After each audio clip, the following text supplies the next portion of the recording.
Hi, my name is Gautam, and I actually stay in Markajgir itself. Like, I had this back pain. It's been 1.5 years. I have tried many treatments like chiropathy, oil massage, physiotherapy especially, but it didn't work out as much like what I expected. I strongly suggest homeopathy. You people can carry on with the homeopathy. Area Markajgiri, and doctor name is like Nageswar Rao, and the clinic name is Neocare Homeopathy. శ్రీమాత్రే నమ. జయ గురు దత్తాత్రేయ నమ. ఈ వీడియోలో మనం మిథున రాశి వారికి ఏ విధంగా ఆర్థిక స్థితి పెరుగుతుంది, ఏ మార్గాల ద్వారా వీళ్ళకి ధనలాభం కలుగుతుంది, వీరికి కష్టపడకుండా ఇతరుల ద్వారా ఏవైనా ధనం వచ్చే అవకాశం ఉంటుందా అన్నది ఈ వీడియోలో కేవలం ఆర్థిక సంబంధించిన విషయాలు మాత్రమే చర్చించే ప్రయత్నం చేద్దాం. మిథున రాశి వారు రాశులు మనం లెక్కబెట్టినప్పుడు ఇది వాయుతత్వ రాశి, అలాగే ధర్మ, అర్ధ, కామ, మోక్ష రాశులు అని ఉంటాయి. ఇందులో ఇది కామ త్రికోణానికి సంబంధించింది.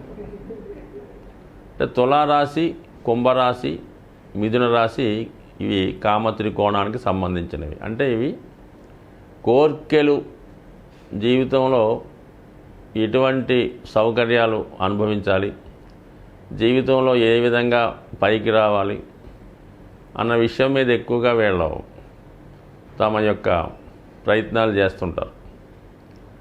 మిథున రాశికి బుధుడు అధిపతి అవటం వల్ల వీళ్ళు వ్యాపారపరమైన ఆలోచనలు చాలా అధికంగా ఉండడం జరుగుతూ ఉంటుంది. దాని తర్వాత కష్టపడకుండా సులువుగా ధన సంపాదిద్దామనే ప్రయత్నం చేస్తూ ఉంటారు. అంటే శారీరక శ్రమ చేయకుండా కేవలం మేధస్సుతో ధనం ఏ విధంగా పెంపొందించాలి, ఉన్న ధనాన్ని ఏ విధంగా పెంచాలి అన్నటువంటి ఆలోచన జాతకంలో కనబడుతూ ఉంటుంది. కొంతమంది టెక్నాలజీ ద్వారా, హై టెక్నాలజీ ఉపయోగించి ధనాన్ని సంపాదించడం ప్రధాన ధ్యేయంగా కలిగి ఉంటారు. అంటే వాళ్ళు ప్రస్తుతం ప్రపంచాన్ని శాసిస్తున్నటువంటి సాఫ్ట్వేర్ దిగ్గజాల్లో ఒకళ్ళిద్దరు ఇదే రాశి, ఇదే లగ్నంలో జన్మించడం జరిగింది. సో అలాగే ఏదో ఒక విధమైన స్కీముల ద్వారా వాళ్ళు ఒక కృత్రిమ కరెన్సీ ల్యాండ్ సృష్టించడం, కృత్రిమంగా ఒక సంస్థని సృష్టించి దాంట్లో అనేక వేల మందికి పెట్టుబడి పెట్టేలా చేయడము జరుగుతూ ఉంటుంది. అంటే లేనిది ఉన్నట్టు చిత్రీకరిస్తూ ఉంటారు. ఈ విధంగా ఏదన్నా చేయగలిగే సామర్థ్యాన్ని ఈ మిథున రాశి వారు కలిగి ఉంటారు అన్నమాట. ముఖ్యంగా ఈ రాశిలో ఉన్నటువంటి రాహుగ్రహ ప్రభావం వల్ల వీళ్ళ బ్రెయిన్ నిరంతరం కూడా ఏదో ఒక ఇలాంటి ఆలోచన చేస్తూ ఉంటుంది. ఏదో విధంగా కొత్తగా ఎవరు చేయని విధంగా చేయాలి, అంటే అది వృత్తిలో ఏదైనా కొత్తగా కనుక్కోవడమా, ఏదన్నా ప్రతి ఒక్కరి ధ్యేయం కూడా మనీ ఎర్నింగే ధ్యేయం. కాబట్టి వాళ్ళు ఏ విషయాన్ని కనుక్కున్నా, ఒక గేమ్ లాంటిది కనుక్కున్నా, ఒక సాఫ్ట్వేర్ కనుక్కున్నా, లేదంటే ఒక యంత్రాన్ని కనుక్కున్నా, కొత్తగా ఒక టెక్నాలజీ కనిపెట్టినా, అదంతా మూలం ధనమే. కాబట్టి రకరకాల ఆలోచనలు వీళ్ళు కొత్తగా ఆలోచిస్తూ ఉంటారు. దానికి రాహు యొక్క ప్రభావం, ఈ రాశిలో రాహు ఉండడం వల్ల ఆ విధంగా వీళ్ళు సునాయాసంగా సులువుగా ధనాన్ని సంపాదిస్తూ ఉంటారు. అంటే వీళ్ళకి ఆకస్మిక ధనలాభం అన్నది ఏ విధంగా రావాలన్నా కాదు, కేవలం వీళ్ళ ప్రయత్నం వల్లే రావాలండి.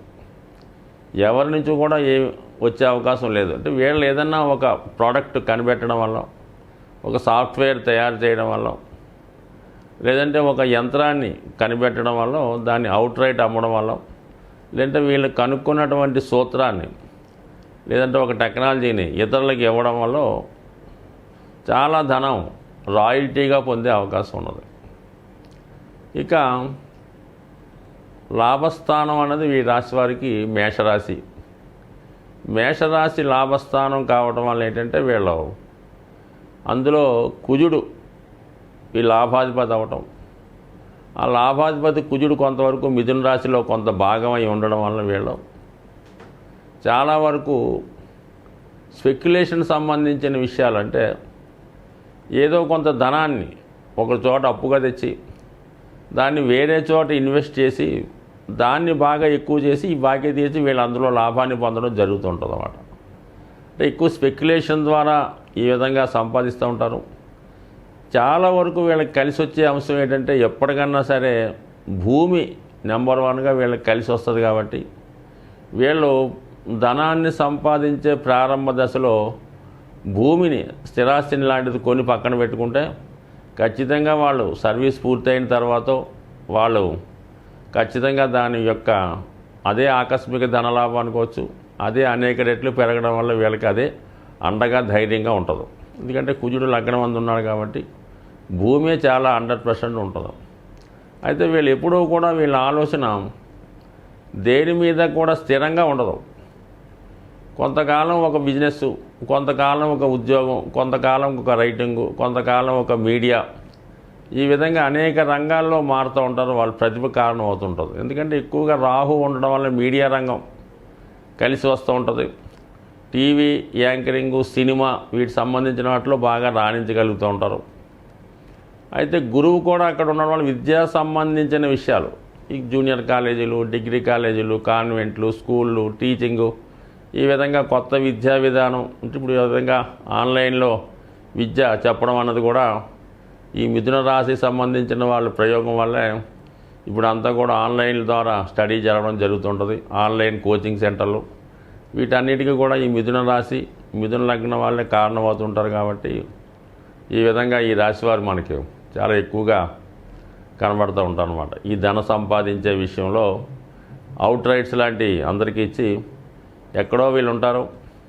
ప్రపంచవ్యాప్తంగా వీళ్ళు ప్రొడక్ట్స్ అవి వాడుతూ ఉంటారు. వీళ్ళు దాని యొక్క రాయల్టీయో కనీసం 1% వచ్చినా అనేక కోట్ల ధనాన్ని వీళ్ళు సంపాదిస్తుంటారు. అంటే వీళ్ళకి కలిసి వచ్చేది ఏంటంటే వీళ్ళ మేధస్సు, వీళ్ళ ఆలోచన, వీళ్ళ తెలివితేటలు, ఇవి వీళ్ళకి బాగా అనుకూలించే అంశాలు. కాబట్టి అందువల్ల ఏంటంటే ఎవరు వీళ్ళకి సాయం చేయక్కర్లేదు, ఎవరు వీళ్ళకి ఆస్తి రాయక్కర్లేదు.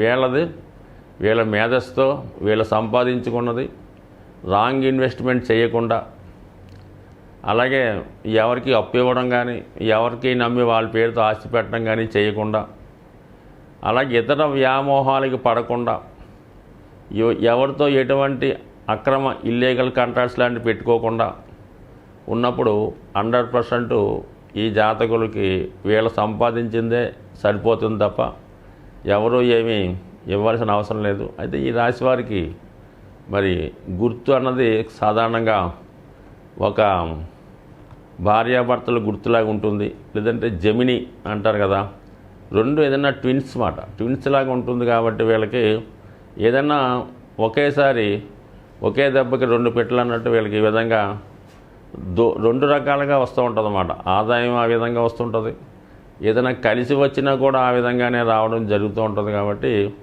వీళ్ళు ఎక్కువగా ఈ విధంగా మరి ధన సంపాదించే విషయంలో సంపాదించింది జాగ్రత్త పెట్టుకుంటే సరిపోతుంది. బట్ ఏదేమైనా ఈ రాశివారు ఎక్కువగా మనకి విష్ణుమూర్తి సంబంధించింది, అంటే బుధుడు దీనికి అధిపతి అవ్వటం వల్ల నిరంతరం విష్ణుమూర్తి ఆరాధన చేసుకోవడం వల్ల, అలాగే ఆకుపచ్చ రంగు వీళ్ళ యొక్క వ్యాపార సంస్థకి ఉపయోగించడం వల్ల, అలాగే వీలైతే చిలుకలు, రామచిలుకలు ఉంటాయి కదా, ఇప్పుడు అంతా కనబడటం లేదు కానీ వాటిని పెంచడం అనేది ఇప్పుడు నేరం. అలా ఎవరు ఎప్పుడు కూడా ఈ పక్షుల్ని బంధించి పెంచడం అన్నది ఖచ్చితంగా వాళ్ళ యొక్క పతనానికి కారణం అవుతుంటుంది. కాబట్టి మరి చిలకలు లాంటివి ఉన్న ప్రాంతంలో వాటికి ఏదైనా మంచి జామ పండు లాంటివి పెట్టడం వల్ల, లేదు కనీసం మీ యొక్క ఈ చదువుకునే టేబుల్ మీద కానీ, మీ యొక్క ఆఫీస్ రూమ్లో కానీ ఈ చిలకల యొక్క ఫోటో ఒకటి సింపుల్గా పెట్టుకుంటే 100% మీకు వ్యాపార అభివృద్ధి, ఆర్థిక వృద్ధి కలిసే అవకాశం ఉంది. స్వస్తి.